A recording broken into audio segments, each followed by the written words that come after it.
I've tailo man tua olo e feta lai pe lava yo tangata. Ina ia man tau langona pelo si o fonga le li. Au fa au le savalinga le malo le tua. Nei fo itai au man tau te fa tua. Lai feta lai mai ilo fale. Le ngata ilo fale ilo nao te lenga a o tangata te ito te si uma. Lai feta lai wha maalosi o tangata, wha lotu te leina, ia mato matau pia. Tofo maletino ke riso mpa anga le LEM, alongolongo maile nei tai ao lo manto utua. Talo i langona u tangata lo feta lai mai. Tōnu fo i le tua, te se lo fia uma loto u tangata le nei tai ao, ma se tasi le tua, ma e tai mai e whalongo ia te oi le nei tai ao. Pa manuia o tangata. Le mafau whale nganga o le mea lofa mai ante oe. Ia whau le whalongo. Le valeo le mea whaingaluenga ia whauina le ata mai o oe le atua le ni tai au. Molovi inga i le suafo Yesu. Amen. Amen. Thank you, choir.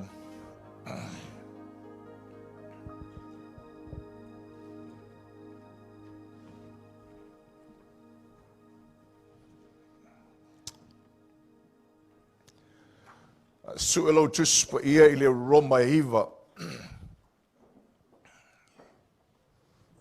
A whelo ia tu le nei tai hao le tātou ainga. Tai hao manuia. Anga le leo le atua, mai lava i maunga te tele se o lava i tātou whanau. Pela ia tu le tino ke riso, lo tō whafonga mai.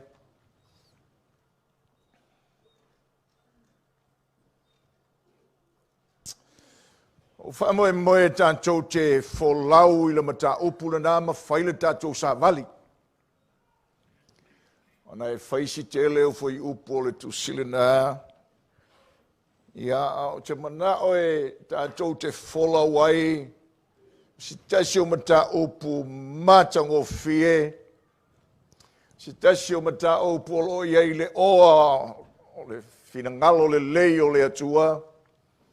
Si taisi foi o mata o polo ta oto ai se fafangu ia ma se famalo si au mo oe ma tatou uma o tuinga pule laai ele pule laale nei e le faingo fie ona la unga ai se tangata asia si mai. E le fale o le fionga le atua. Amen. O le fale fo i ua lava ta pena, ma lava ta oso, te talitonu fo i ele o le teimi mo muole na e whalongo ai i le talanoina o le neima ta upu. Somehow e whamanuia mai le atua i ai tātou, ma na mea lofa o tufa mai le tino ke riso. So sa o antu I le vai aso na te nei. O nei. O le a o la unga ma o atu. I'm going to preach and teach. Le teimi la vai tasi. O te mana o e whaulu tala ina se me o tu wha pia. Lea o te mana e wha leo se me o tu ele nganga po I o le tu ele loto. E whaulu tala I le whala o le fionga le tu o le nei tau. O le sovereignty o le atua, ma o tātou tiute o filifilinga.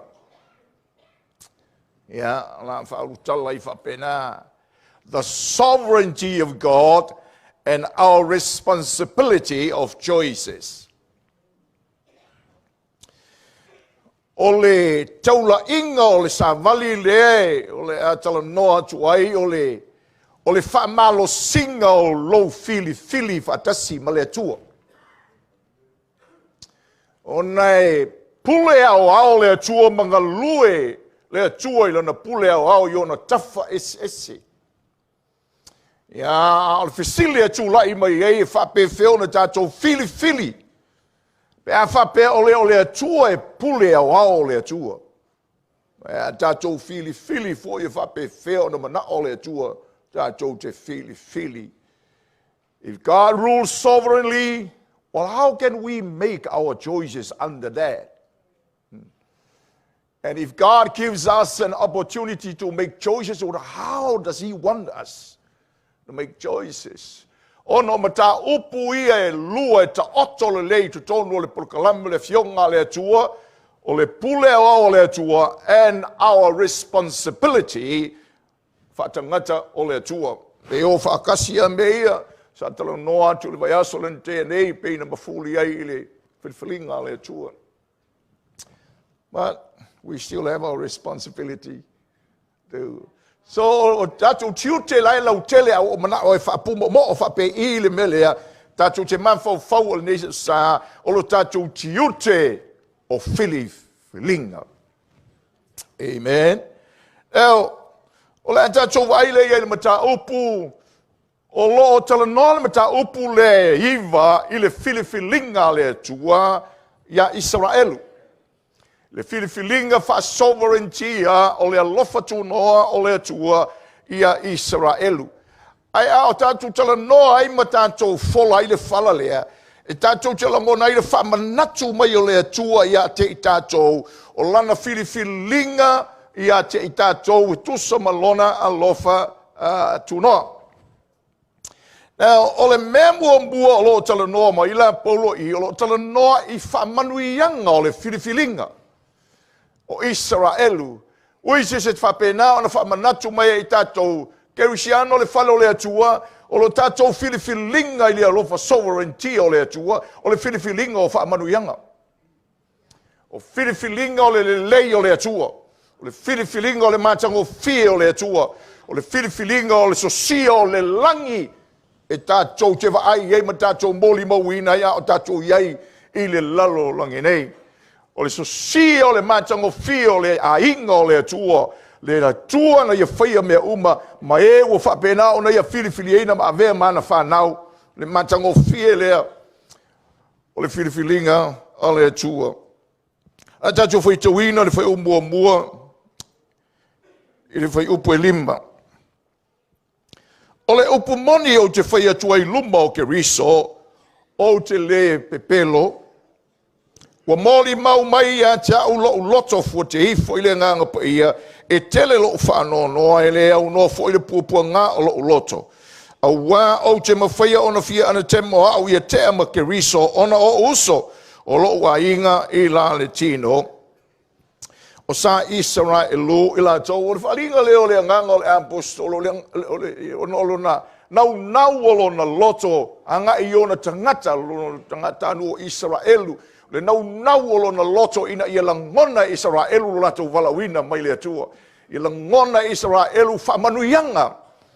Mamoni i o la tau o langa, ia male nganga le o le apostolo, te manao e ana te mau ia te ama kerisu. A whai o le mea le langona i o tangata lo la tau whiwhilinga. O le an te moa o whate e se ma kerisu. Ia whai e ia te au, ina ia langona i o tangata, ia le lofa ma le whina ngalo o le atua. O LEM, a whitai o le e te nofo i se whale whape nale nau ta inga o tau mātua, ma le ta inga le au whainga luenga o le whale nei. O lato nau ta inga ia manuia lo loto i le whiwhilinga le atua. O le nau ta inga ina ia tai o tau loto ma o tau whina ngalo a whaso wale i wholaunga whapena. LEM, tino ke riso, e leo whale umai mau ai ko inga mea whapea. E leo fale uma i eisi toa inga taitainga whapena, o le telo fale, o le telo taitainga a mo mia oe ua wala waku, e kifa, sua e mea ke o lai. People don't care less. E nga, ale winga lo le tala Paulo, whapena foila ia, dan tau fale. Ia, ma ngai ale ngangola apostolo.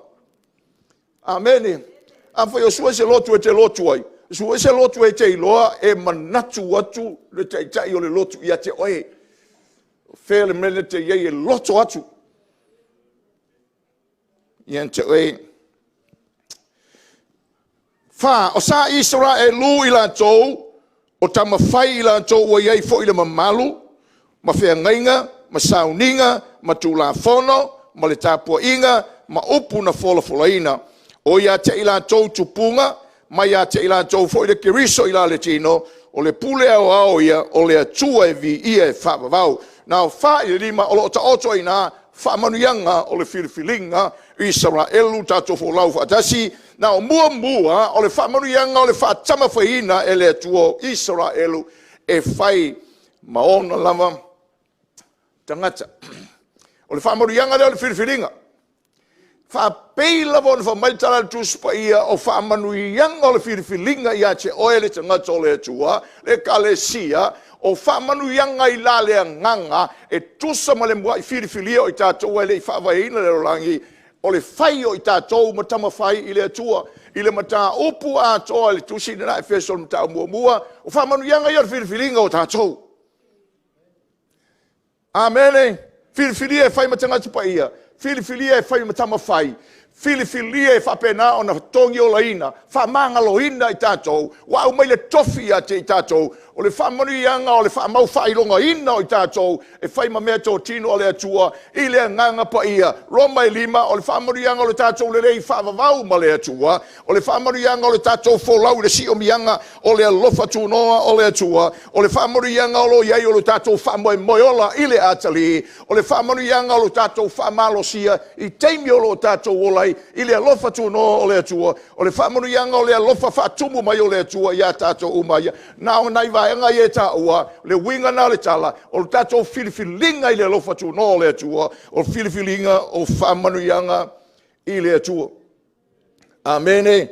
E au mai le whamatalanga le nā Paulo kua, mai Paulo le efeso e wha, o ia mi le soto e wha, luas fulutolu. E te whai atu fo ia wharao o lo whapeo na whetala i mai o le li, o lo wata li Israelu, o la ulu matua, o te whai atu ia te oe, ia e tuu mai lo wata li, ia au na mai o ia teo. Lua o whamanuianga o le filifilinga o Israelu, na au mai ia le tua lo na mamalu. Whai upu le wha, le o mwhai kaiok, amen. Au mai ia le tua lo na mamalu. God gave Israel his glory according to the election. Amen. Le mamalu awai mai o le atua. Le mamalu o le atua va maltala tu spaia sa iai le amatanga. Amen. Au whapena o na ngalue mai le filifilinga o le atua, o whai le whale whatawhai, o whai le malu, o whio mai le mamalu o le atua, manonofo maona tangata. Le whanau o le atua, whamale tala tuspo ia tusio Ezekiel ua koe alu mamalu le atua ona o le soifuanga whale tonu ma le leo siusai. E ina ua whio mailo tātou wali o Yesu, ua toe fōi maile mamalu o le atua. O whapena ona mau o ia mai tātou, ua whio le li e whio maile nganga pa ia, o le whamanuianga leo le tātou wala wina. Ua fōi mai le atua lona mamalu ia te tātou, e le o i se lalolangi se mamalu o le atua, e le o i se whainga malo fōi, se mamalu o le atua, e le o se saufa inga fōi ia makai, se mamalu o le atua, o le mamalu o le atua leila na lotu. The glory of God is given to his church. Amen. Le mea le tau te mamalu ai. Amen. Quote, ole si tianga mo ne mau mele soto e fast fulu tonsu fa tonsu malvalu. O no fitia le ole fale fta fa il fa pot tonga ile au. O tumu foi le malu le pupula o leli.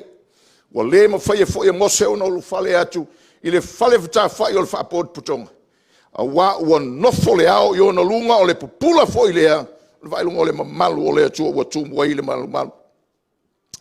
Amene.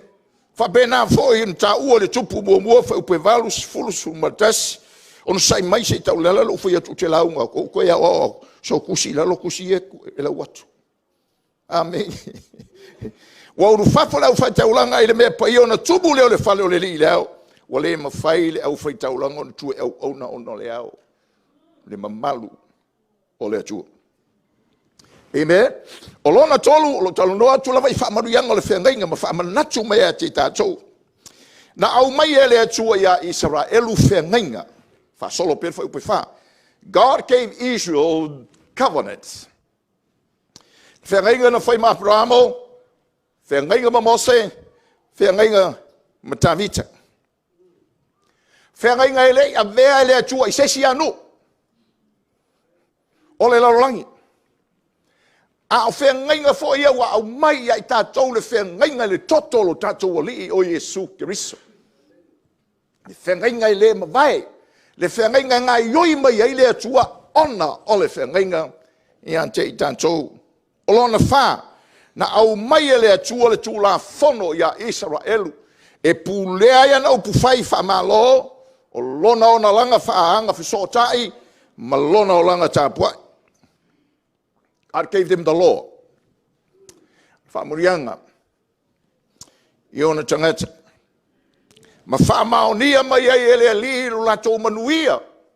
Ea whai lan tō te tau sia le lei. La whono ia.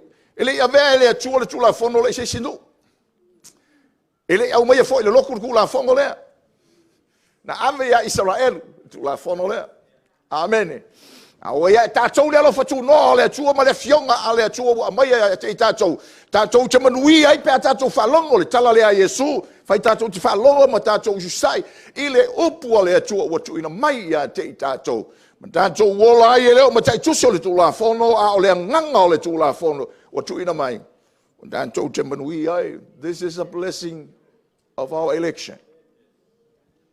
Lima, na au mai e le atua sauninga po o favor o tāpua inga il Israel, whai upulawa le whae whaasolo. Amene. Mai ngau tāpua inga ne whaia I le atua, tāpua inga whaiwa o tāpua inga e whaia le whaia whai, whapena o o mai le malu, au mai e mea umaia. O le whaamanu ianga mele me ngalua ina, tātou le lotu ta nganta o le whainga whau, ua au mai e a te tātou whaiva ia o le whale o le atua. Whaiva o le tāpua inga I le atua. Whaiva o le ngaluenga le atua. Whapeu tātou tala noa I le mea son tenei. Mai paulo mātou te le whawai wa tuina mai a te I mātou le whaiva lea. O le tala le lei, e lei tuina la mo se stangata. Ameni. Ono na au mai e le atua wholofolanga ia Israel. God gave them promises. Wholofolanga o le malo o le atua. Wholofolanga whaavavau ia Israel we le uma. Se yo lava ina whaataunuina. Fitu na au mai e le atua hau ngā ta mao tupuanga I le whai upu e lima. O whaamanuianga ia o le whirwhiringa o Israel. Nau paulo e langona e Israel I ona teimi. Ma le whaamanatu ai e tātou. Ia I tātou whaoleina o tātou nganga. Wa e whaoleina ma tātou I loa o e na whirwhilia o e le atua e le I whawaina. Ia le lanolangi. A le whaamanatu fo le iati o lo e saili. Ma whapena ona iai le mana onga o le manui o le atua I o loto ma le mea o saili ai. O iai whaamarianga le atua I lana whirwhilinga.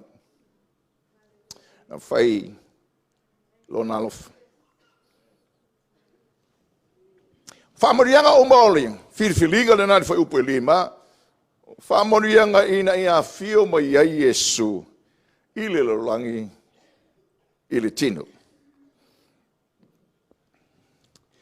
Aleluia.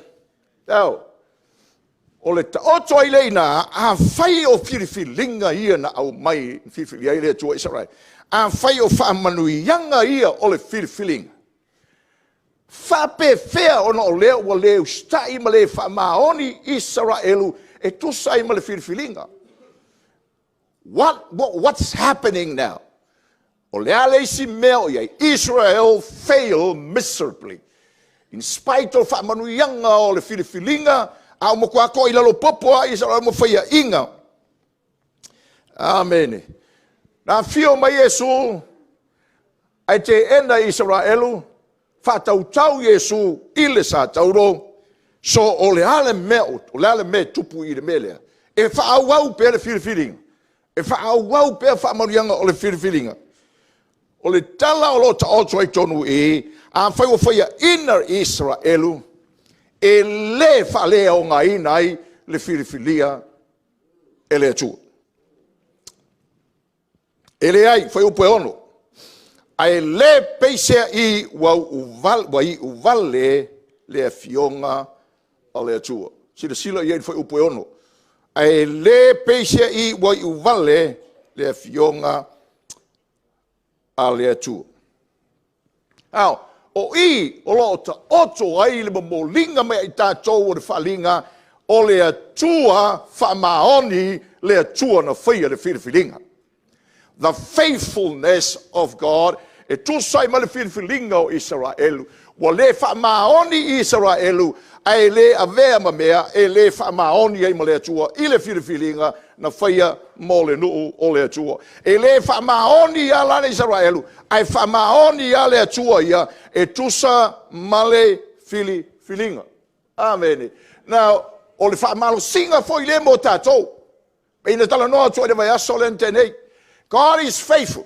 Aole matau tia leo le lofa le tua, pole matau tia leo le tua na faia lo filinga.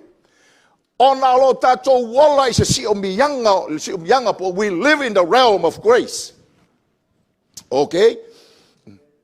Mata yo Roma 5 tato le tua.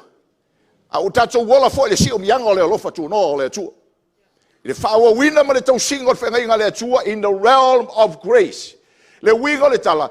E tato i ele ava no tau te le wha maoni ai le valea. Ai wha maoni le atua ona o le filinga. That's grace. Amen. Fisoa ina lo tato olanga. Wha pena. Ai wha maoni le atua ia. E pei ona pesele au fai pesele nei te au marfe. Au moli mai lea. Ia i tato e fa maoni ale atua e kalesia falo mai falo teleine o tatou ile menea. Our failure o lo tatou faia ina e le mafai ona lafo ia i le atua lana filinga na faia a Israel lana filinga oe lana tali. Amen. E ui al falo mai fana o le tua amis masalo e sesi o ngā sami tele ma faina toi tala no ai ia e kuki e ile area lea o mataupu o mataupu tutua mataupu ia fetau i malfale. Amen. Well, ona winga la fa fela pea ka ko wa mi o vale ma ka wa pea e fa maong ya le ku ya ke o e langa o e longa kari ile filinga ala me fa le ku ai sasai o le ku. Okay, so we haven't touched that. Ya of mai le me le e sasai le tu longa kari e o ke ngi ai le ku longa kari nanga lo na lo fale lo na tali. Okay, so ka koe foi mai inga ia mo mere inga ia nge ke o ka fa ia ka ko launga. So God is faithful. Okay, now ona fai mai lo la ia paulo ma fola mai melea. Okay, fa fena tupula na mea o le fa maoni o le tua ia de Israel o le fa maoni le Israel fa fena tupula me e fa maoni o le tua ia te oe ma le filinga oe. Amen. Na fa longo le mai langa o I ta tia le malosi o le pito le tu o le tato savali o le fili fatasi ma le atua. Okay. Fai mai lo le Paulo langa o le fa vai o le filinga o Israelu o le fa vai o le filinga o mua e le fa vai i le fa nau mai le tino fai upo ono i le fai upo sifuru sila ei.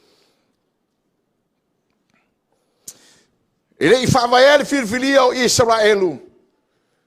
I le whanau mai le tino.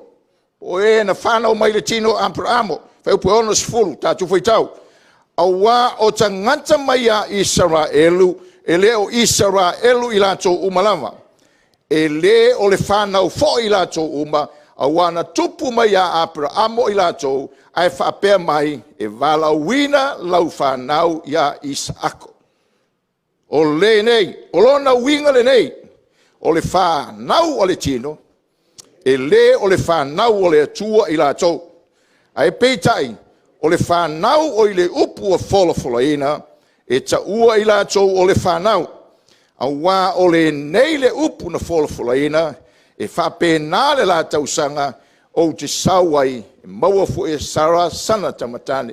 E le na o lea, a ua tō foi Rebeka I le tasi, o lo mātou tamā o Isaako lea.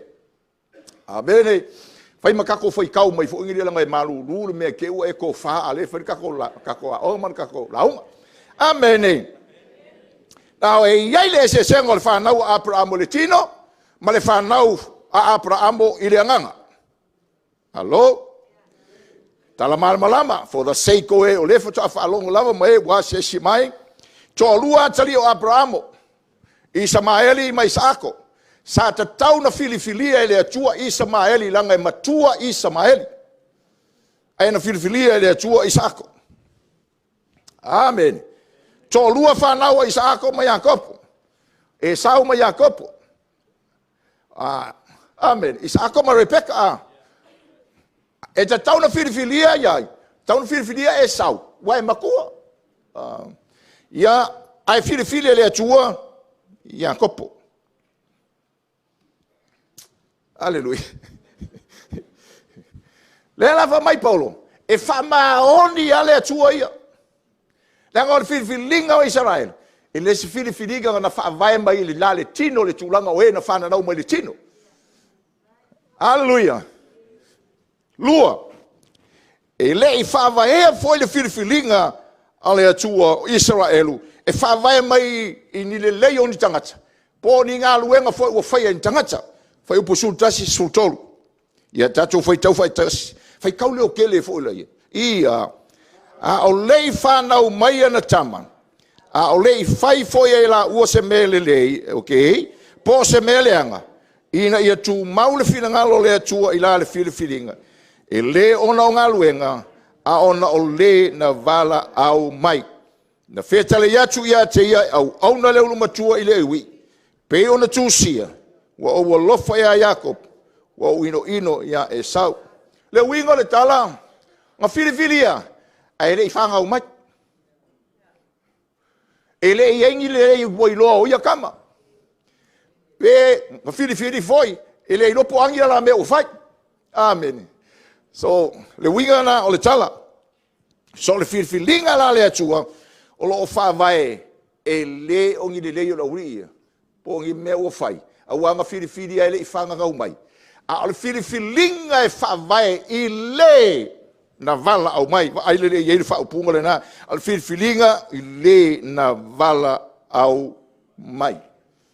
Ngai, filifilinga e whawai I le atua. Na whaia le filinga. Amen. So le winga le tala, le winga le mele ninga whamaoni le atua. God is faithful. I le filifilinga o Israelu, leanga na filifili e tusa, ma le alofa tu noa, pule au o le atua, e le I whaavaya I lunga o e na whanau mai le tino, e le I whaavaya fo I ni ngā luenga le pon tangata ua le rei tele, tusa I ma le walawina lea, the same foundation, the same basis. Ole vai foi leo lo tatou filifili ino tatou ele atua tu sama lo tatou malana filifilinga. Amen. Ele ono tatou no tatou tupunga mai fea. Ele ono tatou le lei foi po tatou ovalo tatou amio tonu. Ele ai lava ole filifilinga ato na vai ile alofa tu no pule ole atua ole mafuanga foi na e fa maoni ile atua ile filifilinga Israelu ma oi. Amen. Tolu o le filifilinga le tua o lana mi o tonu e tusa malona alofa tunoa, malona alofa muti vale. Here's the righteousness of God. Fai upo sufa, ma sulima. Ia, ka ku fai kau vakas. O le nei, sa esa tato upu. O i le atua, ea le amio le tonu. Aua nei whapea. Wana ia whetala iatu ia Mose. O te alofa atu i le, o te fia alofa atu iai. O te alofa muti muti vale fo i le, o te fia alofa muti muti vale iai. Upu malosi ia upu. Fai mai, ole, manatu rea whale tangata, ma le whai tau mea tangata. Wha peia le mau fesili o lo fesili ei tangata. No, that's not fair. That's not right. Ele ese mio tonu o ia ele o kongu me o foi ele tua falia filfilia o kamare kiki a kul kanga sa kongo filfilia filfilia o Israel ele filfilia isso do lo no inga ele a mio tonu fainga o foi ele tua ele manatu ma tu fisili e tangata e pei a fisili lo fisili ia ni ele fitou na me o filfilia a foi o le tua no ia filfilia la me la filfilia isso ngaka ele filfilia isso ngaka ele ficou o la mo filifili ia kopo a fa fesa o fe la lu esa o ku ye lo lunga ulu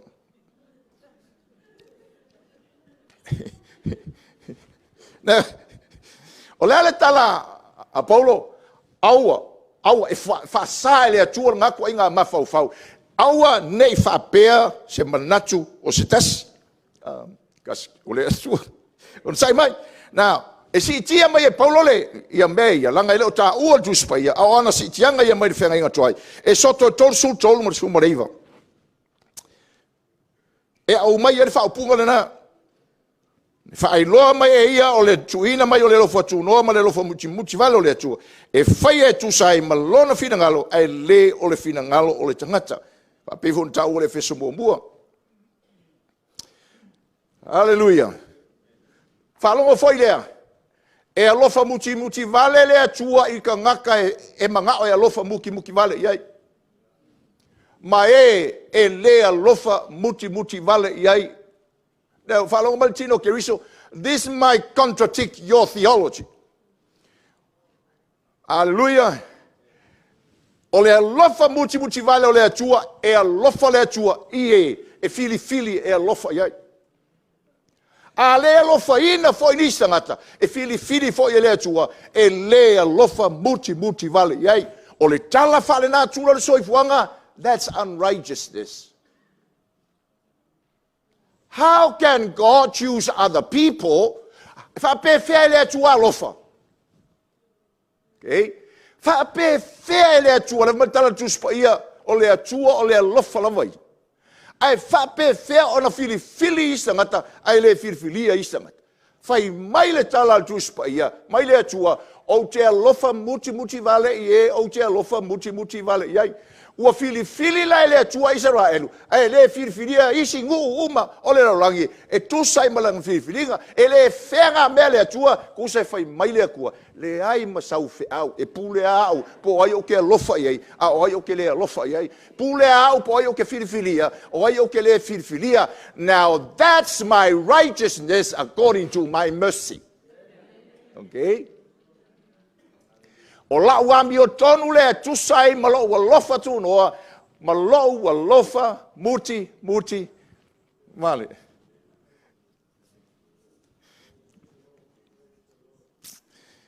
amen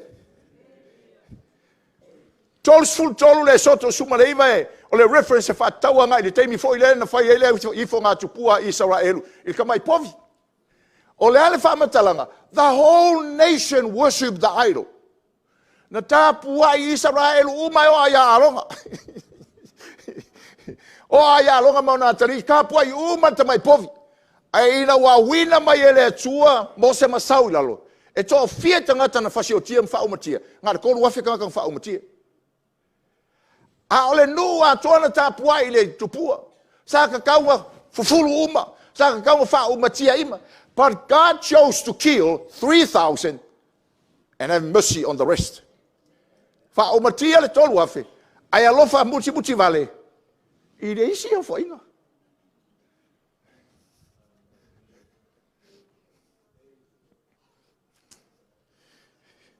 No wonder why for Maltala to Spaya, Maltala to Sepeteru, grow in our knowledge of God. Amen. Fai posuluano su fitu kako fai kau fakasi ya ole nei ele mai le o manao ele mai le o tausini o ai mai le atua o le alofa mai wa o fa pe mai le tusi afra ole nei lava le me o fa atua ya choe ina ia o fa lia lo mana ya choe ina ia ta ua foi lo ingo ile lo langi o malava e soto le ivalanga ole nei survalu e lofa ia i le ua ia fina ngalo iai ai fa ma a e ia i le ua ia fina ngalo iai amen tu fa pula mai ia le atale ia farao ma mose tu fa fe ingo farao ma mose amen kukusa le ia farao ma mose ma fasi o ki foi e mose ia le kaka ia kupiko they were both murderers amen fai taule le tuselen a uma fai mai ona fa ma ale farao longa loko ai toi fai tau toi ona fa ma ai le ku loko farao so fa ma ala le ku loko farao ai fa ma lu le ku loko mose le winga lo ko fa onga inga mai ile ole le tala I fina ngalo le tu fa ma o fa ma inga farao se ia fa ai lo mana malo siri es amen ai o filia mose au mai ai lo lu ma yo amen. So le foi tão lá tanga te ka penga. So le fa fianga foi le me o fa ma inga ele ku o le loko farao. Ala foi fa marca la ku spa inga fa ma inga farao longa loko. Ia se ka ku o ku ia ku le mele ku ko foi ka le fisiringa.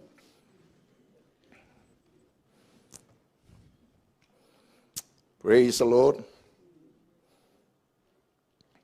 Ia foi upo sulma le iva lu sutas. Ia tali mai lole o Paulo. Au a nei e te fai mai ia tau. Pese ale mea o ai mai ei peia. A wa o ai se o te atu ilona fina ngalo. So ia o ele tangata. O ai ea oe o le fina watu I le atua. E fai atu ele me na faia I le na faia o ia. Se a ea wa e faia I ha o fa pea. O le fai ipu o mea ele pule ea o ia I le o mea. E fai ele palunga e tasi o le tasi le ipu o le mea le lei a o le tasi o le mea faa tau wa. So le ali tali ale atua o le fisiringia e tangata o le ami o tonu o le atua malana firifiringa o le ali tali tu sa atoni upu tu sao fai mai le nganga pa ia shut up.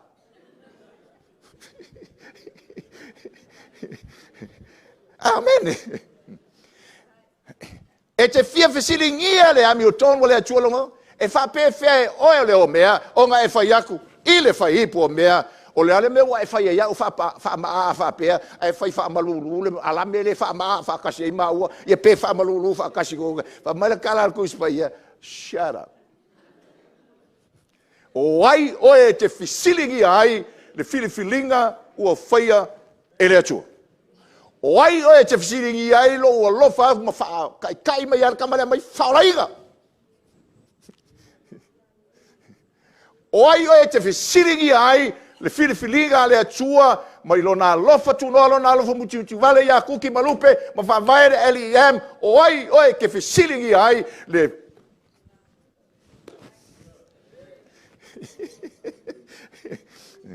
Hallelujah. So a foi fisili mais se jau. A la me wa alu ese male kalesia. Shut up. That's what the Lord is saying. Mangaya. Ia mai la ia le se meu ka ko fisili lava ka ko ka fika ka ko ia mele ia por ka lambele tua le ala le fai mai o le tua. A oilo na mena fai. E iei mea o tui mai tau te malama mai. E iei foi mea o tui mai ai tatou. Shut up, trust the Lord and keep going. Praise the Lord. Mas kasi foi lea o ma kakou. Wa o isi o kakou. E mo mia lea o ino le.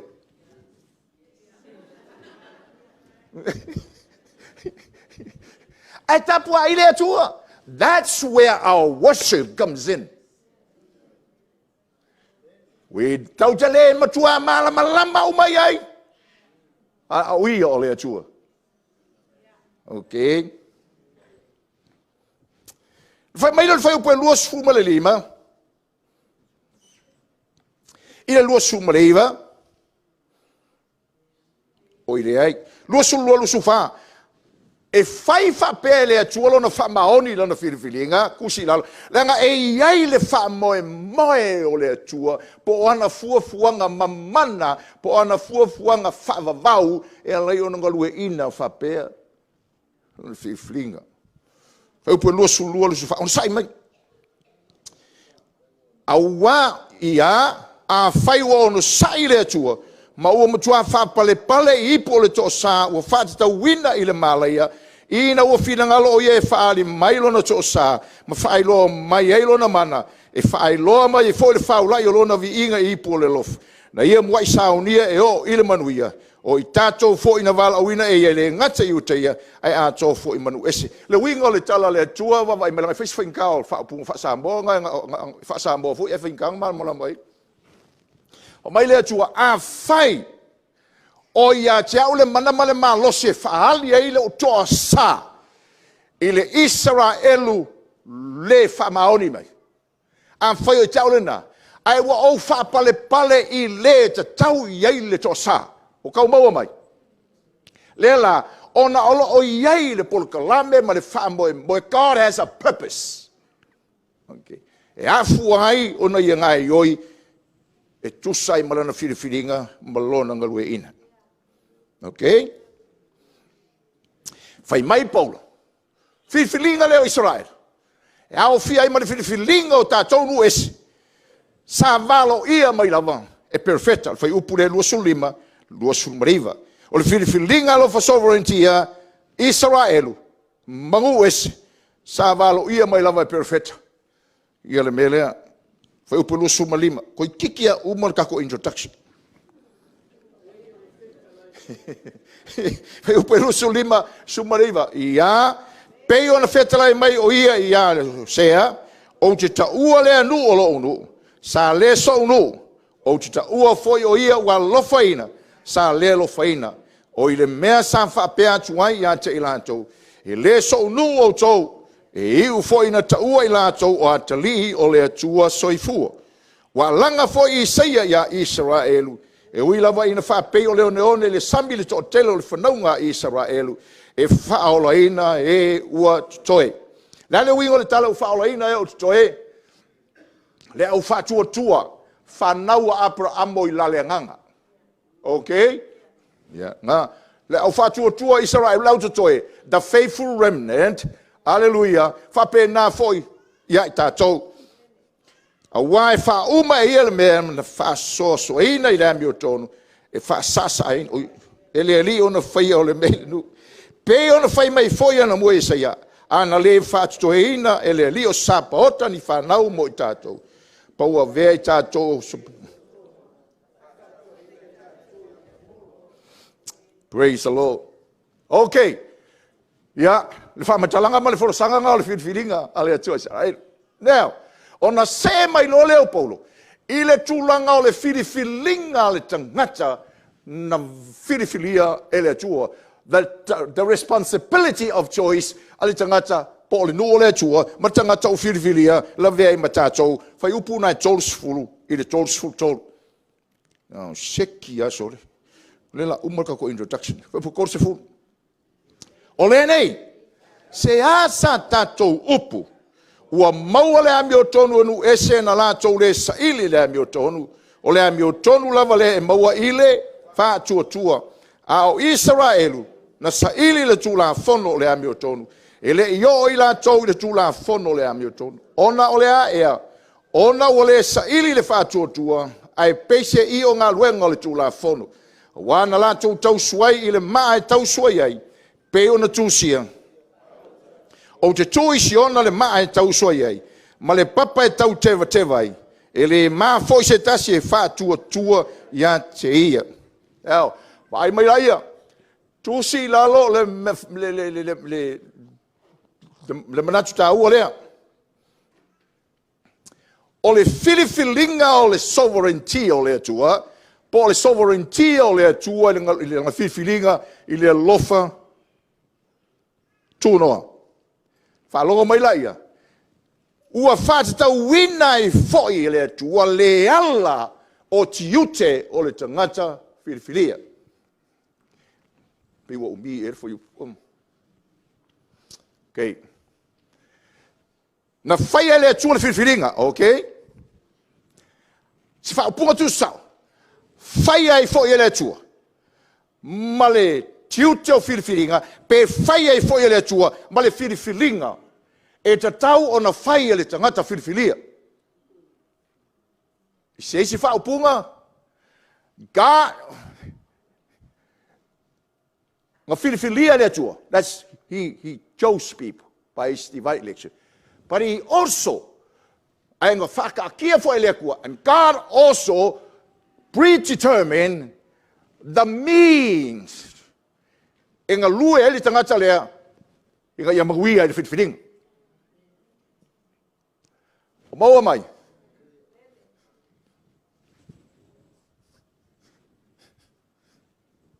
Se karkalong melo lima po, o vai aku I fōlinga o la umana mea o fai mai. Ia. Luna winga o la ma malama lo kolua. Ai o piso le mo maseo. Pe ia ile o ma malama ka kua ile. Okay? Le la fa pulpulak. Wa fili la ile atua Israel. A ole alla ai ole tiuteo Israel. Ole filifilio Israel. Ile filifilinga wa uma ona whaia ele atua e manguia ile mena. Ole ale filifilinga, ole le Samoa ma le whatua tua. That's the responsibility of choice, predetermined by God. E manguia ele Israel. There is no other filifilinga. Ele ai seisi filifilinga. Nga paua le filifilinga. Nga whaia ele akua. Whalongo mai. Nga whaia ele akua. E filifilia ele Israelu. I le filifilinga nga. Pe whai le filifilinga nga. Ma filifilinga le Israelu. I salamo ma wha tua. O le wha fita uli o Israelu. Nga filifili Israelu. I le filifilinga I lona manatu. Ai le filifilinga ale tua. O maua mai. Hello. Sei tiu su mai pe afai o maua le mere fai aku. Ave se popo mo Yesu.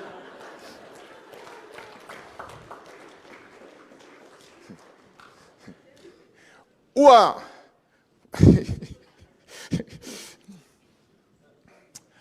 Ale salamo fatua tua oki fa mauianga o filifilinga. Okay? Oti fuafuanga mamanga o le filifilinga. Oti le malawina o le filifilinga. Pe ale filifili Israel. I le filifilinga na saunia le atua. O le mele o ke mai fola kuia kewe. O le ngalue mai lau le atua lana pulewa. Koe ngalue ina le atua mo le filifilinga. Okay? O le tiutenga o kako, the sovereignty of God and our responsibility. Sa ufai aku, o le kiuke, o le mele o kele. Ai fapu umomo mai le mele o ke mga aku rei.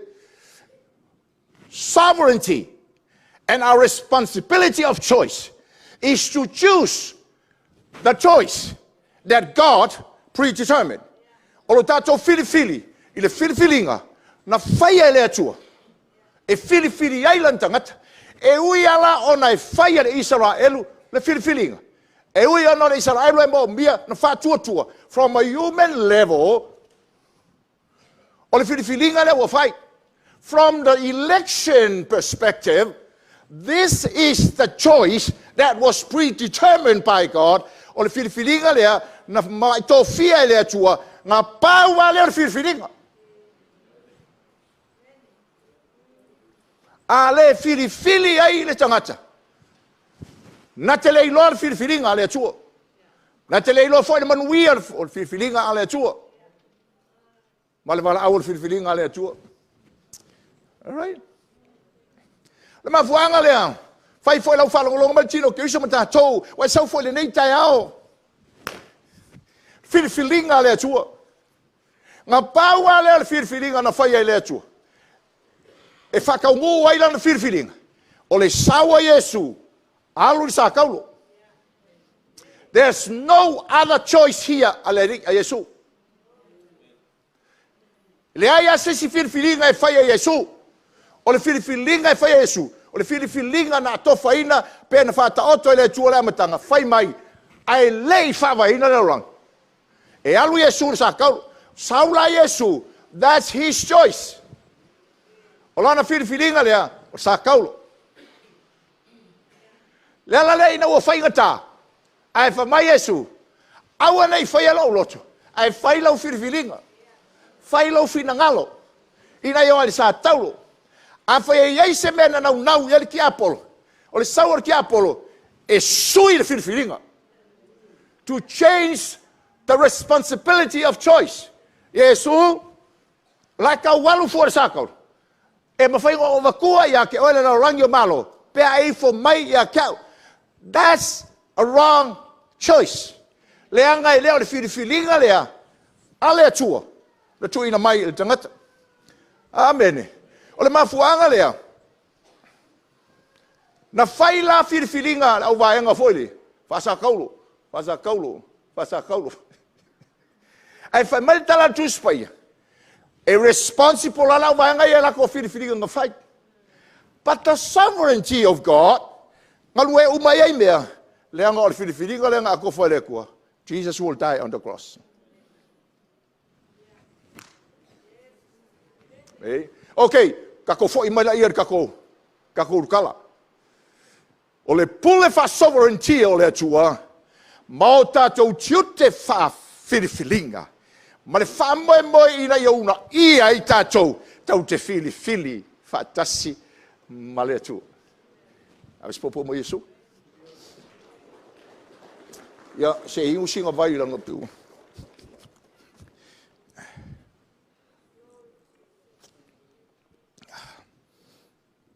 Ia se kuok sisi mea ki whahala mai au maka. A whaila o ea ka mai kiki ao. O oe le atali whiriwhiria. E le tua. O le choice o oe kai ao. It's not your choice. E mo mia lowi lo le whiriwhiringa lana tofaina e le tua ana mua. Moe. Inga ia kau ai la mea lea mai mangui ai le whiriwhiringa po le alawa lau mea ngai whai. Okay. E lea o le winga ngalue ina e le atua o mea umana na pule au au. Ia. E ngofu ia kur. Okay. Okay, ngā singa leinga i le mea lea. Pule au au le atua. Okay. God rules sovereignly. Io tātou o langa. O fuafuanga le atua. E le mawhai o na wao ia. Know that. Pe wha lave ina. E whai e le atua so se mea. Whina ngalo ai. Lo nao ao. Ma leo langa oi. Okay. Wa mai tala tuspa ia, e tūle pule iova, ngā ukau whola kua la kiki ale mele o le songi, ka ko se elo le mele, tūle ia tuai le mele, whamanuia mai le tuai lo loto ma, ka kou ta eo le nei. Mai tala tuspa ia, tūle pule iova e whavavau. E le ku e whavavau si whikarenga alo moenga, e tū e whavavau le whina ngalo le atua.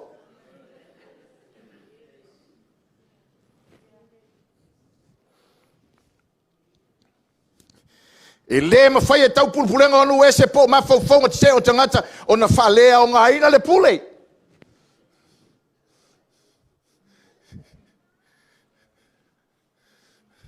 Mai le tā, mai le tā fui.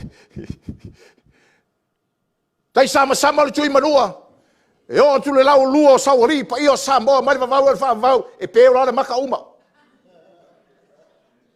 God's sovereign rule over all.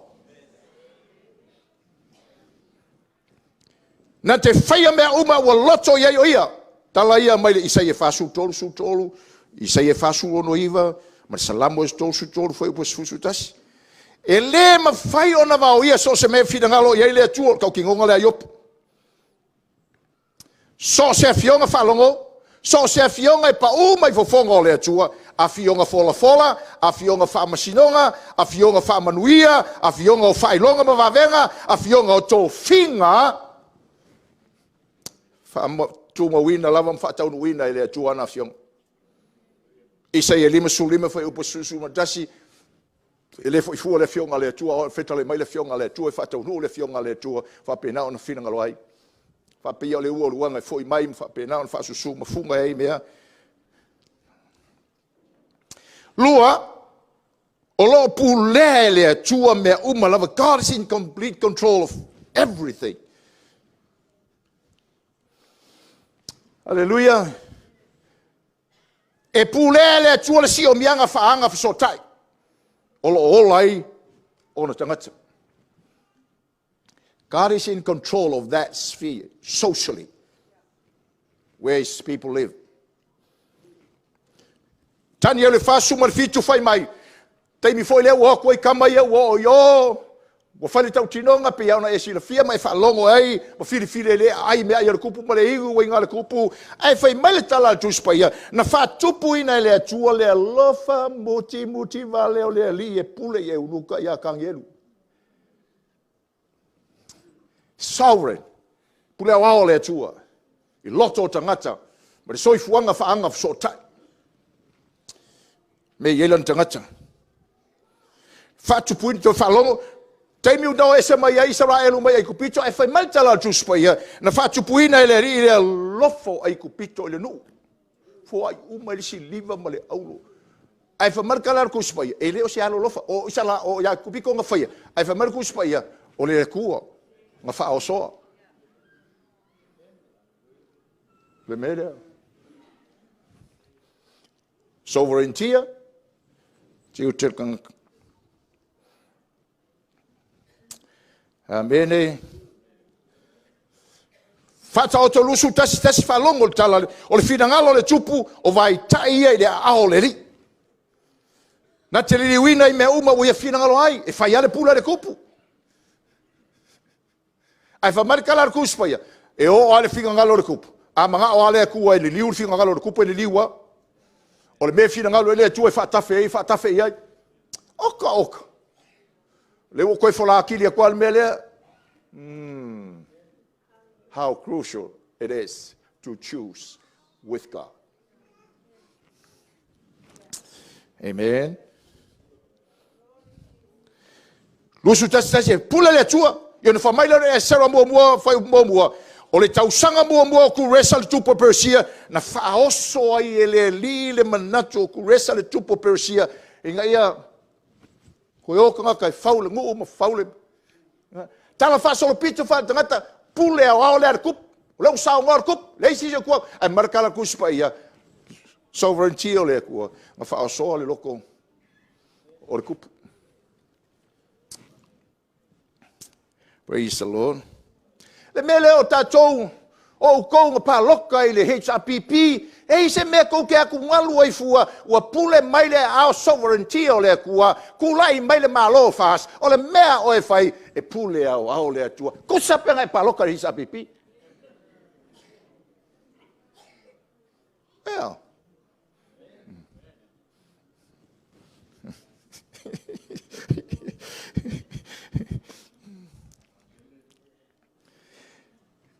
E pule ao le atua falongo I le leanga anga sala, ma pua ngā, e unoa ma le tua ina yo ia. Pule au foi le tua le mere. Pule au le anga sala, pule au le leanga, pule au le amio leanga, pule au I mafakianga, pule au le tua I me umai anga lua ele limo le tua. Amen. Check your theology. Dino Garissa. God is good. Amen. But he is sovereignly good.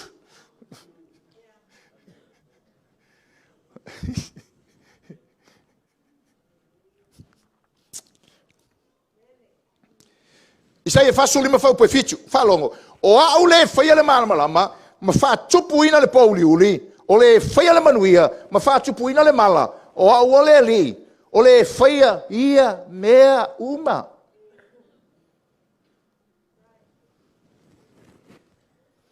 Le winga le tala, pule ao i le atua, le nganu e inga o mea uma ia. Lona fina ngala pule ao na te whaia i mea, ngata tofa i nai mea, ma whaatanga ai mea. Kau kako vesi la koviki.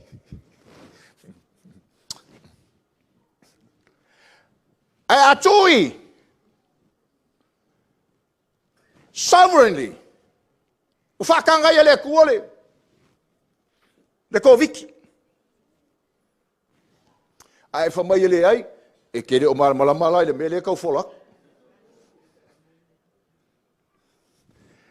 Le pule le ala tua i mawhatianga o kakeiro le lei ali tusio ai. Tusio iopu. Nga whakanga ia le kua sa kangi. Whapapala iopu. Amen. E ela kai me whakanga ia le kua. Se whapapala kasi o vai. Okay.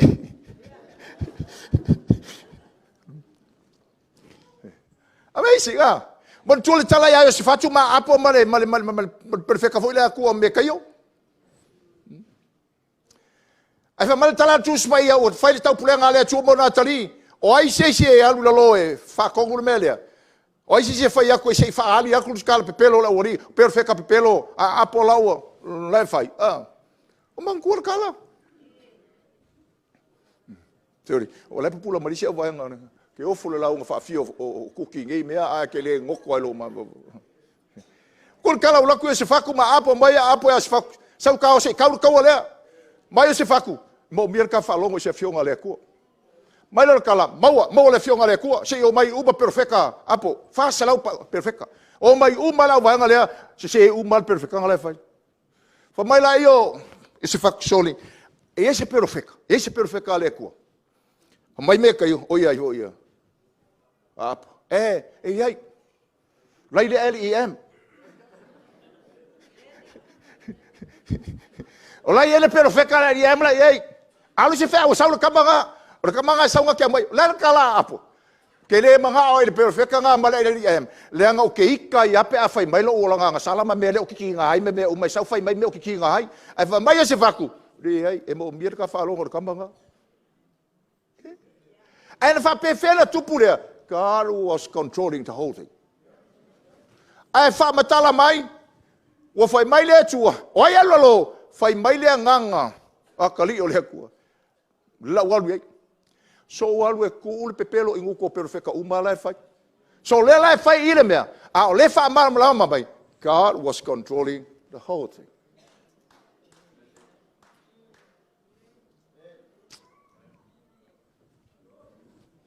Ma fu anga na o toi fol tuso te salon nie fa markala ku spa yer fenga fo.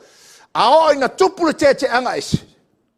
O ese mai tanga te en fa mai fa olinga ele fa olinga boia. Right? O kanga ke ese ma o kanga le fa ku fa longa mai fule. Ai le o tanga le fa ku o kanga ke ese. La koela kwasi. O tangata te ese lefa marikala kuspai. O tangata laile loku ai leo kanga fa kua. Ai leo tangata uma ele fa tua. On tangata te ese. Le winga le tala. Ele ese me ke ese i kanga le fa kua le ai le long. Okay? A tangata le fa tua laile loku. Fa longo le leo le kua. Fa longo le malama le kua. Fa longo le fa o kanga le kua. Fa longo le ola fa va. Fa longo ma fu angala nga le fa kua la le. Le la ka or ke. Ai o atu le taunu o le tusi. Ai fa marka la kuspaia. O le kua. O ya winga mai le nganga pepelo. Ina ia fa se ina o mai la ko ya to deceive them all. Le nga fa longo fa fia. Ai le la nga.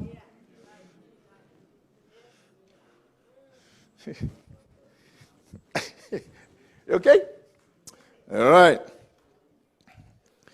Ka koi foi mai lola ia. Now, le pula au le tua. Ia fa mai lola iska. Yo la me ka foi e fuongi me fai. For so why make a choice? What's the point of making choices? What's the real meaning of making choices? If God is sovereign, so why? Hallelujah. Yeah. Na fai mai lola ia le fionga na le tuma le mele na folat. Le ai. Pule o le tua. Ai koe pule foi le kua filinga o mai a kako, ma kiu ke fai a kako. Kau ke fai e. Fa pefeo na fili fa tasi ma le tua, kako sa vali le pangalonga lua. Na su le tu spai e fili pe lua su lua suko. Ngau o ma kule introduction. Sorry, fa pe vai ngale ku. Sol, yo lo ingari o le siku la le la kako ngo foi ri. Ame si popo mo Yesu.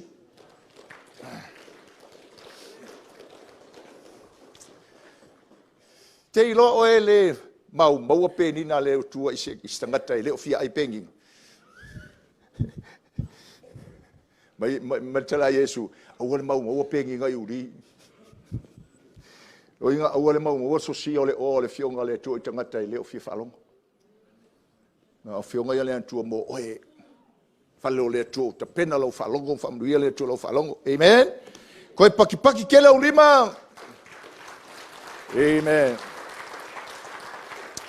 Filipe lua sutolu tatu faitau ia o le nei au pele fa peo na outou ana mai le au noa ia outou ngalue ina pe lo outou faalotanga i le matau male ngatete au wa ole atua o lo ngalue i to tonu ia te outou ina ia outou loto i mea e fina ngalo malia o ia ma outou ngalu lue ai.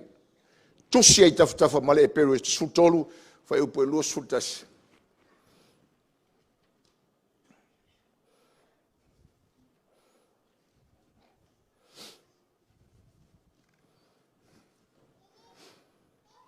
Praise the Lord. E peru sutolu sutasi, ia faa ato ina o tau e ia i ngā ruenga le umalava. Ia faa ato ina o tau e ia i ngā ruenga le umalava. Ina ia outou faia lona fina ngalo. Ia ngalue o ia i tutonu ia te outou le mea malie i ona luma ona o Yesu Keriso. Ia te ia le vi inga e whaavavau lava. Amen. Praise the Lord. Now, o le ale whi awa mau ia lua. E iai le whiriwhilinga wa uma ona faia le tua. Filifilinga o lona fina ngalo. Amene, e ngalu e maila le atua, ina ia tātou loto atu iai le filifilinga le nā, tātou loto atu iai lona fina ngalo. E leo tātou loto, e leo le mea tātou te mana na oi, au pari he has a predetermined will. Wa umana whata oto, whai maila ia tātou ngalu e ina la tātou whaolatanga, i le mata umaranga tete, ina ia tātou i loa mele whai mai ele atua, lona fina ngalo. Amen. Au, o le fili la whatasi male atua. Strong meat. Lona winga, le whalau te lenga leo le ngalue ina o le malo le atua ma le teimi lo tātou te hei. So se ma enga lava o tātou ola. Pe whale lotu, pe whale ainga, pe whatangata e tōtasi. O le whi awalo mali o le tā ua langa e pule awa o le atua. Malona ngalue i mea umaia, o le tā ua o lo tātou fili whatasi male atua. Tātou saili ni tātou loa lona whina ngaro. Langa o ia la enga lue mai. Ina ia tātou i loa lona whina ngaro. O lona manao, mea lea, e kau ke whaia.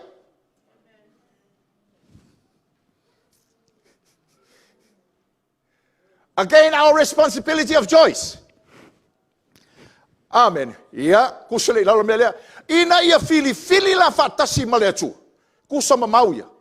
E maomi ailo tātou whamatua ina i le fionga a le atu. E maomi ailo tātou whamatua ina whaleanganga. Matau, malenga tete, speaks about the conditions of our lives. It speaks about our character. E tala noa I tua ingata ngata I ei tātou. E mo o mia la le mātutua o tātou le li. Le ala leo le amai o le upo le kua mo o kou o maku kua kako whale. Mai, e le mawhai e se tangata le matua whale nganga o na fili whaatasi ma le atua. E le mawhai e se tangata le matua whale nganga o na whalongo, mga wai. I le ngalua mai o le atua, ina ia loto I le mele, loto ai le atua. Aleluia. E mawhai la ona iei uma tātou le fili. Ai mātutua isi, ai le mātutua isi. O le sa ia le tustala la ue peru, te usiano sa wha malosi le tusia la ue peru. Wa lewa na o ina nisi o tau, ai le mātutua lava. Wa lewa ka fia wakuangi steak kou ke kausa sami ai, a wha lave nga o spons cake, kale me le kou ke ai ai le o mawhai. E leo se vi ingor ka ko fale ingei. These are meat for a strong house. Meat mo ka makua le atua. Amen. Pai mai laia. Awa foi. So se fili ngai fai. E fa vai mai mana onga o le taimi. A o mana onga o le taimi. Le mana onga sili o le taimi. E fa lango le to ingata ngata e ile tangata. E onga le mga onga. Ina ia loa la le tangata le filifilinga le mana fai le tua. Mo mia le makua o le character. Mo mia le matua falenganga. A matua falenganga la. O lona mana onga silia. Anytime. Any situation. Is to please the Lord. Amen. O le fia o le atua. O le fili ia malia le atua. I choose to please God whatever the situation is, whatever the need. Amen. Live in the fear of God. Le winga le tala paulo, ngalue ina lo tatou faaolatanga. E leo le famai ngalue inga kako faolainga kau ke le ai. O le wa uma faolainga. But it is talking about the outworking of that. Amen. Praise the Lord. A le matua lale le tangata. E le ola le matau I le atua. O inai whawai mai foi le mana onga o kaimi e whasanga ima mea o mo mea. A fili foi la. E fili lava. E koso mai a whakaua I le mea lea. O le mafu anga le nao le fili le tangata. Fili tuso molona mana. Fili tuso molona manatu. Fili tuso molona fia. For Milo Paulo, for us to choose with God, we need to work out our salvation in the fear of God. Trembling. We ngal tala la pelo ngalue mai le tua ina ia fa ato ai nai o tau e leo fa mai inga ia fa ko ai me ko ke fa ia fa ato ai o tau ia characters o tatu tangata ileli aves popo mo Yesu.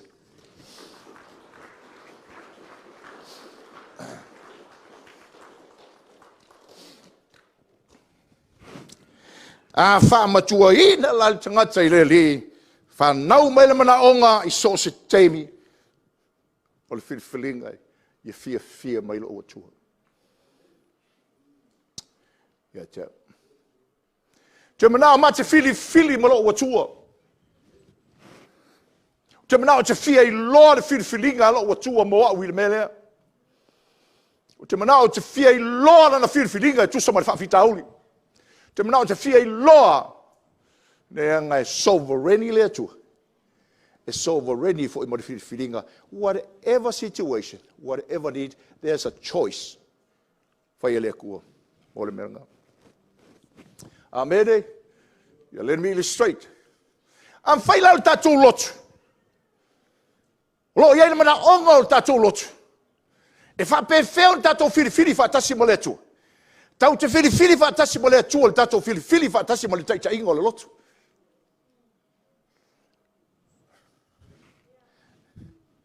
Tau te fili whaatasi mo le filifilinga a taita ingo le lotu. O lona winga, o lau filifilinga. Te fesilipo, te fia sa ili, le ale filifilinga a le atua.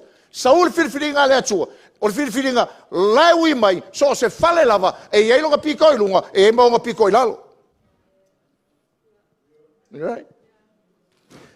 Te lua whiriwhiri la ma le atua, ina ulua whiriwhiri whātasi, ma le taitai inga o le whale. Ina ia tātou loto i me whinangalo ai le atua, le whale.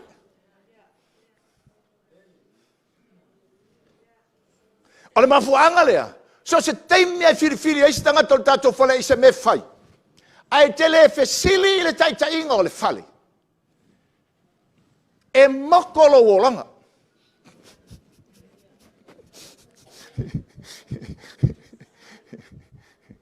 E le matua whale nganga lo langa. Ona e sa ili lea i lo whinangalo i te mea te manao ai. Ngalo ona lua le whiriwhiri le ma le atua. A ua lua whiriwhiri a oe ma oe.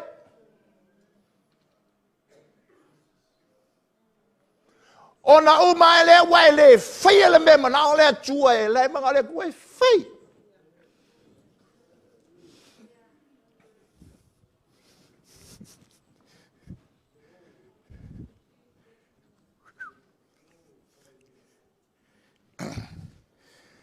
Ua whai whiau sa makau. Longo winga lai. E le isa o whiriwhiringa whai. E whai, lau whiriwhiringa nga.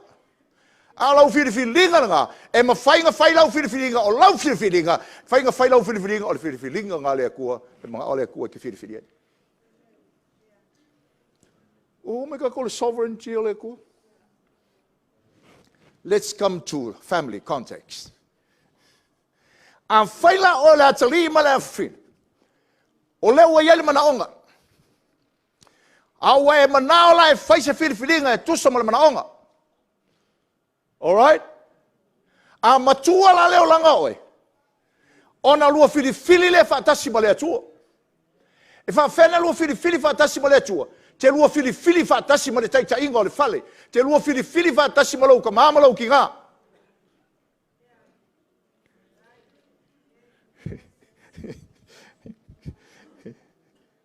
Yeah. Wa vili mai gai lala o afino e valaito. Ke no lai whalangolong mai. It's okay later mentioning your name. Well, Dad, o lai ia, mea lai whai au friends, molo was whangau. O lai le mea, o lau au ke naisel makopo mau ke moe ai le, whea fole ngole mea. Tau me sina, mau tu te celebrating o lau was whangau. Ia le lau wala au ati ati oi. O ke ar? Ia, ai sa wal tala tua. Ke fia halu a Dad. Dad ke fia halu lava. O mena o whai au friends mo au mala was whangau. Ia, o whai atu loa. Lau pele. O te leo ina. So it's a no. O Dad, so ke fia halu a Dad. O veku, it's a no. Stop lo mar ke fong. Le ia tors furu la foi tu la ko e vili mai la pele. Dad, o sky. Le la unha fo, o ke le alu, ke o sky ke ai. Wa foi atu fa mai. O mo ko kongi ni farka malo. E o veku, I don't care po o mo ko kongi e o ni farka malo. I said no. I am not there.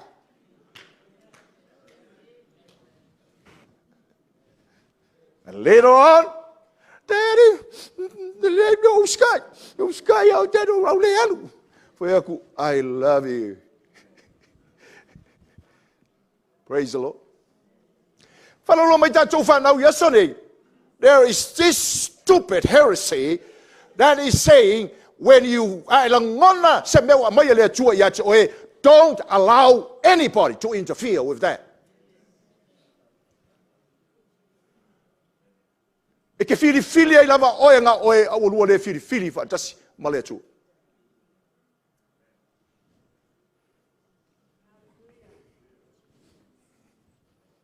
Umalal kako mele, kako wole whakingo, le mea ka wole whiriwhiri whaatasi ma le atu. O le whiriwhiringa whai whaatasi mamatu. Ave sa popo mo Yesu.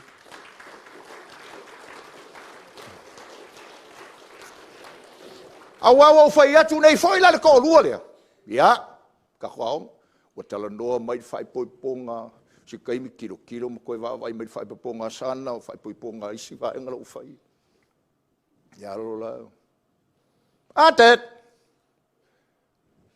O I e la kuai. Le no, ma le yes.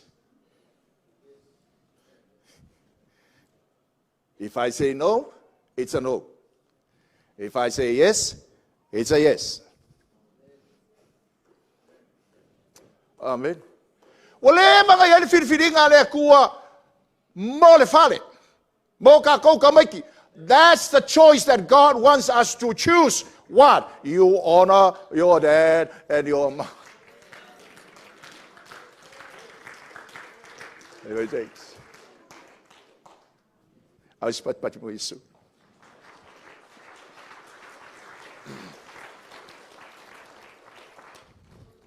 O lea tua longa lue mai tu tonu ia te tātou. Pi ia le li. Ia le li. Well, Dad, oi, fai fau sa Macau. Nang la whiri longa ia le Dad. What about if I make a wrong choice? Hallelujah.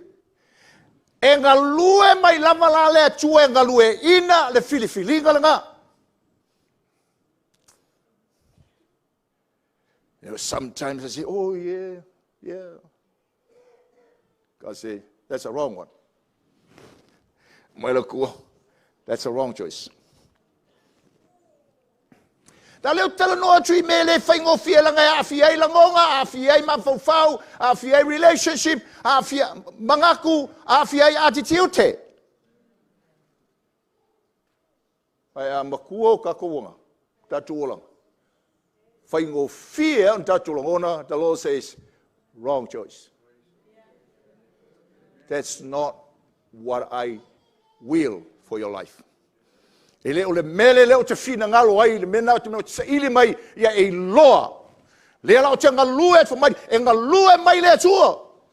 Tātou lai tōna tātou whale, ngalue mai lea kuala lau kamā, ngalue mai lea kuala lau ki ngā, ngalue mai au ka lea kuala your siblings, ngalue mai lea tua ea lau a inga whale lotu, kahari, so that we know what we ai sea, whanawa lea tua, lea ngā le whiriwhiringa lea tua, paua le whiriwhiringa, kau ke manguia e whiriwhiringa. Manguia I lo ainga, manguia I o taeao, manguia I te mea uma, lea ngā o le whira ngalo lea tua, the choice that God predetermined for us. Ngai le ku valea wha manguia ngā lea kua. E le tu valea manguia o lea tua. Hallelujah. Ngalunga lua I te tonu. Tatou loto I me whina ngalo ai ui. Praise the Lord. Whaifo e ui, whaintam ti ngā. There's a choice that God wants you to make. That will change the course of your life.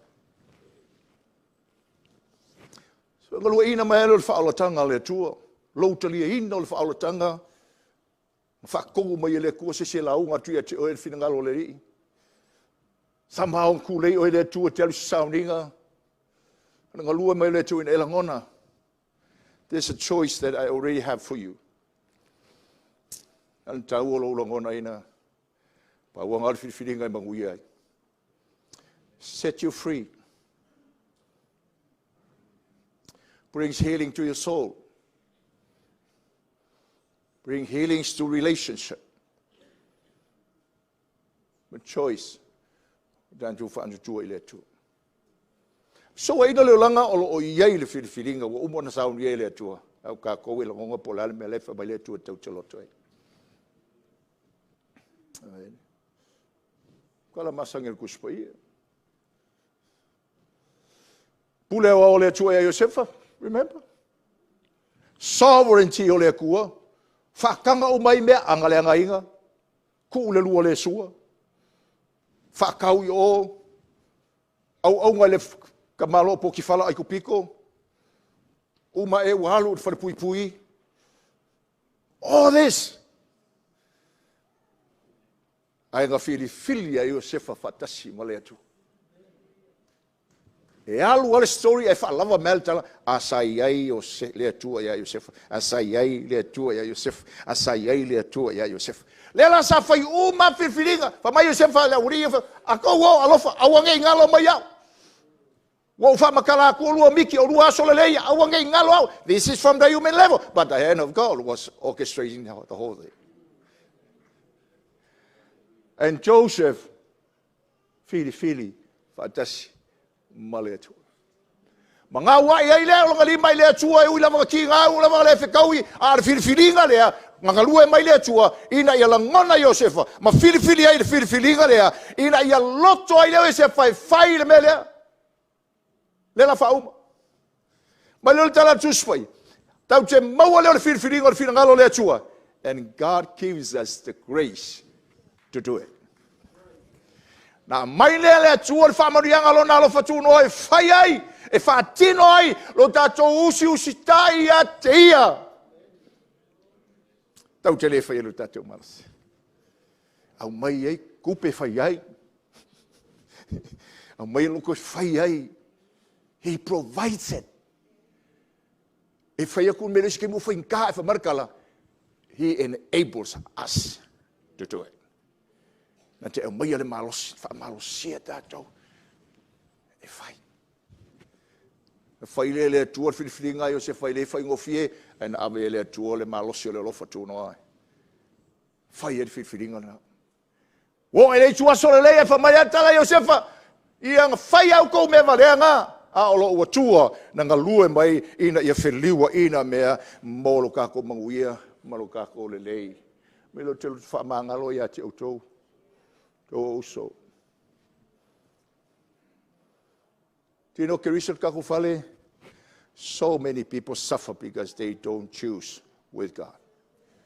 Tele tangata mafutia ono le whiri maletua. Tele fu tangata lo polongo la tolanga. So many people that are still living in a broken world. But God has the choice for you to choose that choice.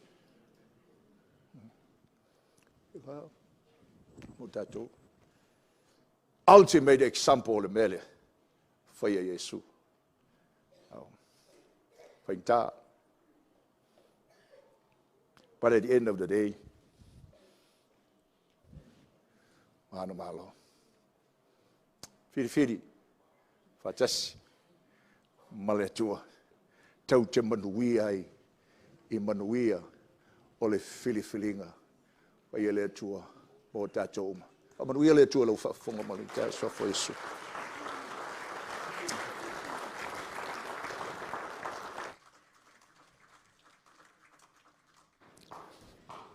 Hallelujah.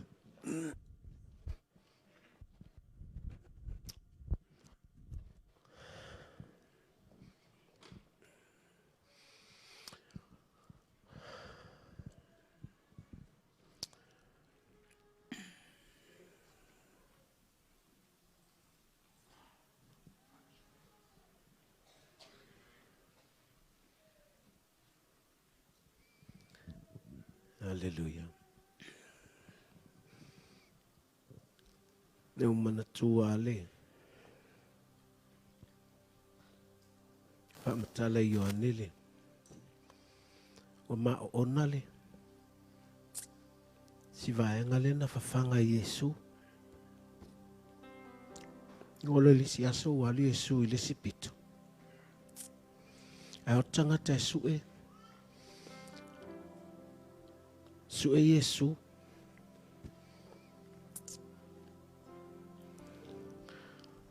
Fai mai tangata ia Yesu. E ka whio mai ana whei nei. Fai mai Yesu. Tau te leo mai Yesu au.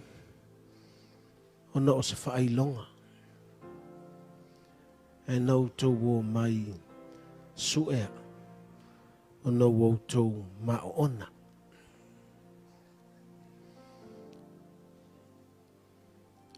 Alanga laval me mana ia ole maona. Ava mai paual me se e sel me nato te maona nanga auto maona nei le mea pala po le mea ai e te la i te wai fia tuilunga te aru fafu ai maona nei i le upo le atua te le fialu i fafu wea tile lo fia so ia Yesu seki al maonga ai a sel me maonga ai a sa ola le meta maona vele mana ia ile fa matala atu le filifilinga male atu a wa e fia maona ya watili ailo faile atua. How can I live with that choice? Fa feon o wola mal filifilinga lea filifili ma oe. Iol vala aula le atua na wailo loto.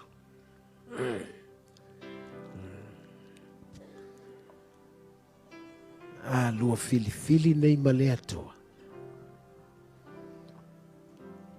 E te fesili ai lava. Am I right with God?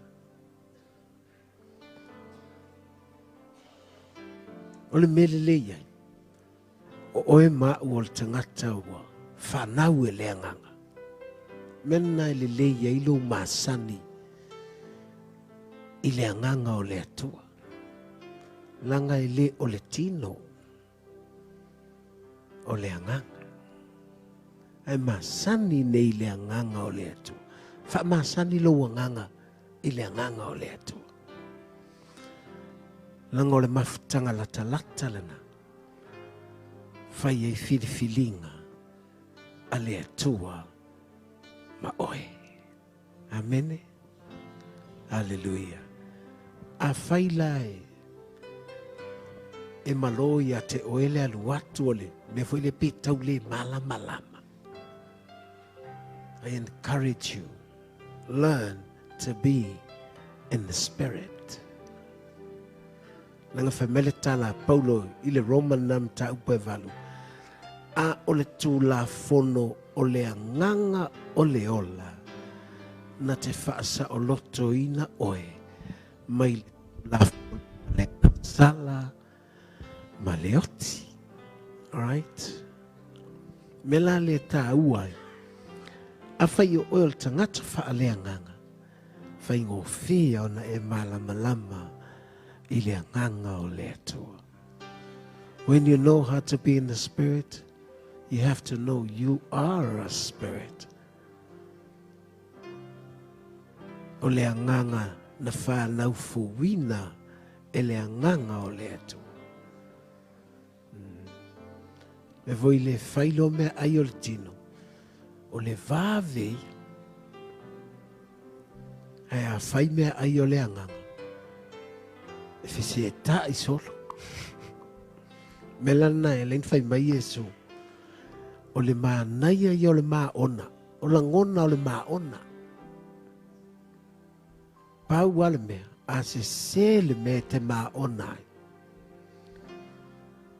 e tupura al faleton ai a sa o nei le me te maona.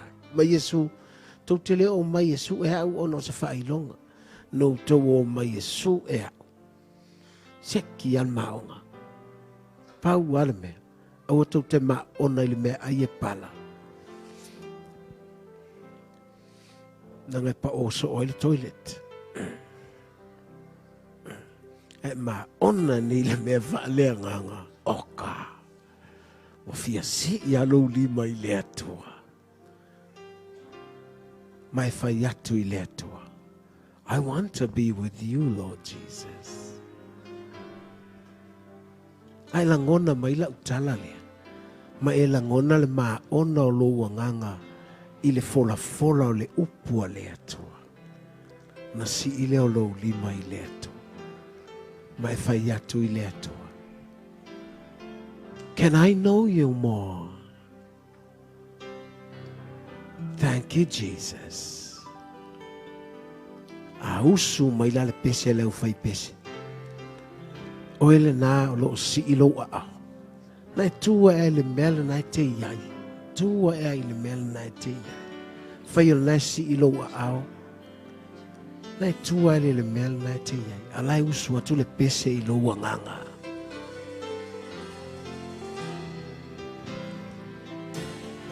Let the church say amen. Let the church say amen. God has spoken. Let the church say amen.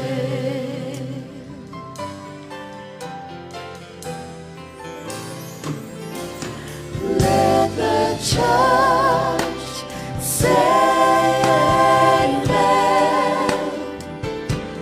Let the church say amen.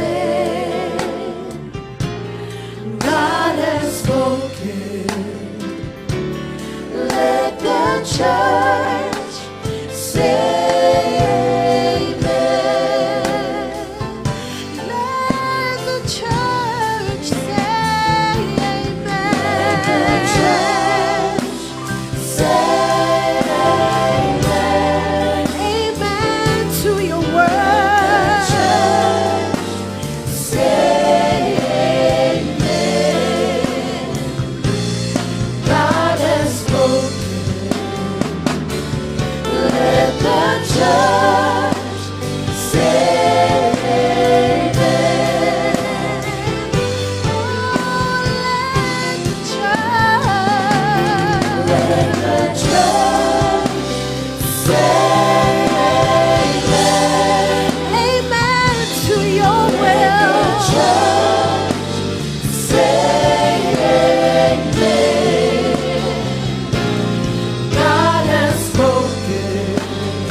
After taman nei tai au, nei as.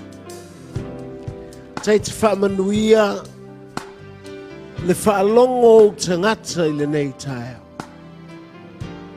Na si I ai o lātou lima, ma lātou whaape atu i o lātou loto. Nā o oe lava, mātou te olai. Nā o lau filifilinga, e te tau ai o na mātou filifili whaatasi ma oe la mātou atu. Whaamanuia o tangata i le manuia, lātou te tutu i o luma. Whaamanuia o tangata i le manuia, lātou te lata ai a te oe. Whaamanuia o tangata i le manuia, wa uma ona e tofi. E manuia i o tangata. Mātou te vevi ma whaamanuina le suafa o lo mātou atu. Mātou te whaafetai lo mātou atu ai lau upu moi mātou. Te whaanga waaina le tangata. Saunia le mea whainga luenga. Awhetai le soifua lau awauna. Awhetai lo mātou atu ai lau upu. Whaamatua ina ai le tangata. Ina ia mātou mā ona i lau upu. E leo me pala.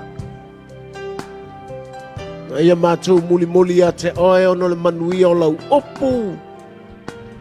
Mātou te ola. Stauni mātou le nei asolo mātou atu. Ono le suafo Yesu.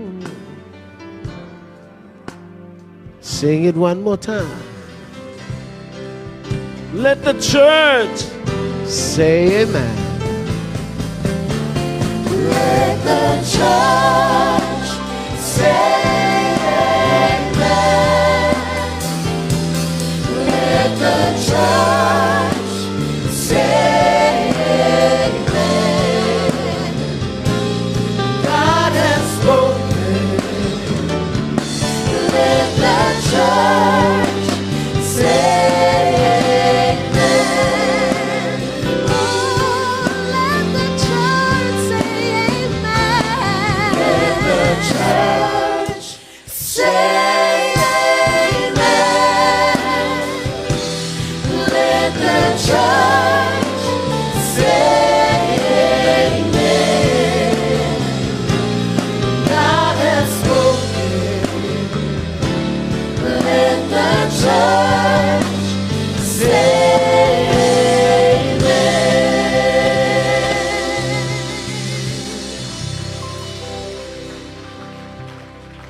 Hallelujah.